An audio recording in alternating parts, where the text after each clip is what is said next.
Johnny Hallyday fait de nouveau entendre sa voix depuis la sortie le 25 octobre de Johnny, son second album posthume. Un disque qui, en dépit des critiques, est un succès. De quoi faire le bonheur de Laetitia, seule à profiter des très bonnes ventes de ce nouvel opus du rocker disparu. C'est un nouveau succès. Pour Johnny Hallyday et pour Laetitia. 2 ans après la mort du rocker et 1 an après la sortie de Mon pays, c'est l'amour, les fans du taulier ont pu découvrir vendredi 25 octobre son second album posthume.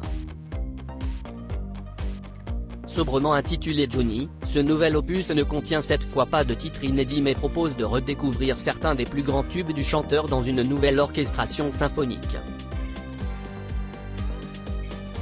Le disque compile ainsi des enregistrements de la voix très rock de Johnny Hallyday accompagné par un orchestre classique.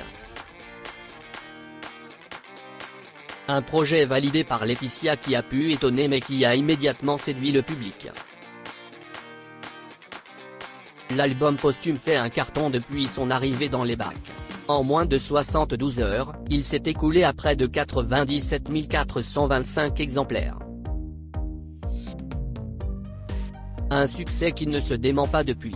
Sur Twitter, Steve Bellery, journaliste au service culture de RTL, révèle que Johnny est cette semaine 2e au top album et que le disque a engrangé encore 43 566 ventes en 3e semaine. Au total, depuis sa sortie, cet opus s'est vendu à 248 758 exemplaires.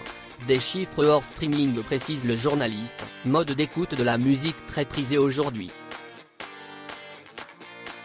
Si les ventes de Johnny n'atteignent pas les chiffres faramineux de Mon pays c'est l'amour, qui s'est écoulé à plus de 631 000 exemplaires et a battu tous les records de vente, devenant même disque de platine avant même sa sortie, cela reste un succès extraordinaire. Et une belle revanche pour Laetitia Hallyday. Ce nouvel album posthume a en effet été très critiqué. D'abord par David Hallyday, qui n'a pas été convaincu par cette remasterisation.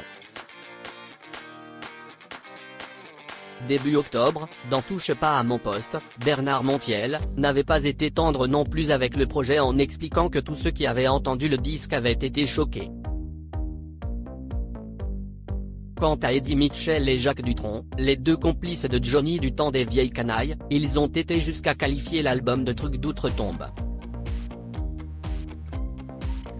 Des critiques qui doivent aujourd'hui glisser sur Laetitia Hallyday qui, en tant que légataire universel de Johnny, est la seule à profiter des très bonnes ventes de cet opus.